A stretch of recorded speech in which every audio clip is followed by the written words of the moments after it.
Hello everyone and welcome back to my channel Moving to the Georgia Mountains. I'm Toby, your local real estate guide. Today I'm excited to discuss a topic that can be a game changer for both home buyers and sellers: owner financing. So let's dive right in. Owner financing, also known as seller financing or owner carryback, is a unique arrangement in the real estate world.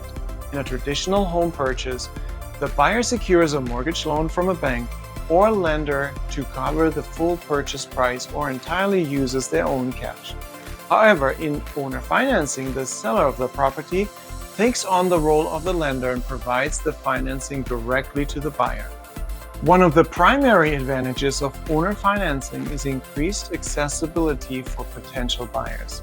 This option can be particularly appealing to individuals who may have difficulty qualifying for a conventional mortgage due to credit score issues, lack of a substantial down payment, or self-employed status. It also provides additional financial options for land acquisitions, which is traditionally harder to find a loan for. Owner financing allows both parties to negotiate and set more flexible terms compared to traditional lenders. Buyers and sellers have the freedom to discuss the down payment, the interest rate, and the repayment schedule to come up with an agreement that suits both sides. By bypassing the lengthy mortgage approval process, owner financing can lead to a faster closing. This can be a significant advantage in competitive real estate markets where a quick transaction is crucial. For sellers, owner financing can be an attractive option as it generates a steady monthly cash flow through the payments received from the buyer. This can serve as a passive income stream for the seller. Now let's have a look at the downside. One of the main drawbacks of owner financing is the potential risk for the seller. By acting as the lender, sellers take on the risk of default if the buyer fails to make payments. In such cases, the seller can initiate foreclosure proceedings to reclaim the property. In some cases, sellers may agree to owner financing in exchange for a higher purchase price.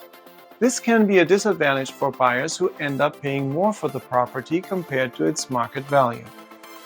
For sellers, owner financing ties up their capital in the property, which can limit their ability to invest in other opportunities or handle unforeseen financial emergencies. On the other hand, owner financing may provide a higher interest rate for the seller compared to other types of investments. In summary, owner financing can be a viable option for both buyers and sellers, but it's essential to carefully consider the pros and cons before entering in such an agreement.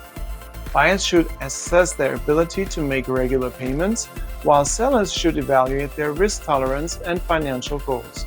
As always, consulting with a qualified real estate attorney and financial advisor is highly recommended to navigate the complexities of owner financing. Thank you for joining me today. If you found this video helpful, please give it a thumbs up and subscribe to our channel for more valuable insights into the real estate market here in Georgia. If you have any questions or need assistance with your real estate journey, feel free to reach out to me. And as always, dare to dream big.